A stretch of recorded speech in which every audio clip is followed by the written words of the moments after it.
तर जयंत पाटील यांनी राजीनामा का दिला हे माहीत नाही, पण ते आमच्या पक्षात येतील अशी चर्चा तर नाहीये. अजित पवार यांनी जयंत पाटील यांच्या राजीनाम्यावर भाष्य केलेलं आहे.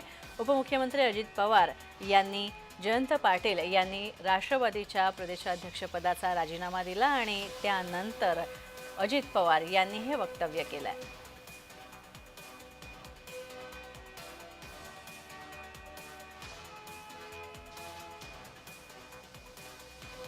तर राष्ट्रवादीचे प्रदेशाध्यक्ष पदावरून जयंत पाटील यांनी राजीनामा दिलेला आहे आणि शशिकांत शिंदे यांची वर्णी लागलेली आहे. तर जयंत पाटील हे कदाचित अजित पवार यांची साथ देणार असल्याची सुद्धा चर्चा होत होती.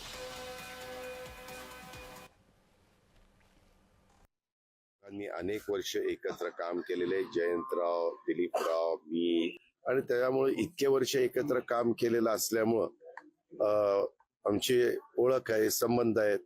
राजकीय आज भूमिका आमच्या दोघांची वेगवेगळी हे जग जाहीर आहे, पण त्यांनी काय हेतू डोळ्यासमोर ठेवून राजीनामा दिला आपल्याला माहित नाही, आपल्याला विचारण्याचा पण अधिकार नाही.